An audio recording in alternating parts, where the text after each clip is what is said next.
இப்போ நம்ம ரொட்டரைட்டர் போட்டு ஓட்டிகிட்டு இருக்கோம். வண்டி உயரத்துக்கு பருத்தி இருக்கு. இருங்க காட்டுறேன்.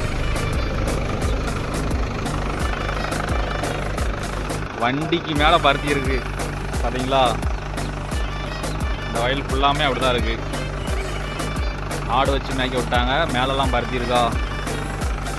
நம்ம ஆள் அடிச்சு நொறுக்குதாப்புல. அவ்வளோ வண்டி பருத்தியே அடிச்சு தும்சம் பண்ணிட்டு இருக்காப்புல. மழை பெஞ்சனால நல்லா பருவமாக இருக்கு.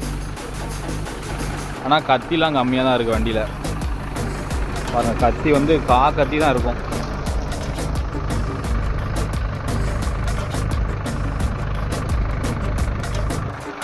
கத்தி தான் இருக்குது. ஆனால் அடிச்சு நொறுக்குதாப்புல. பருத்தி நல்லா வண்டி உயரத்துக்கு இருக்குது. சரிதா? இந்த பருத்தியை பாருங்கள்.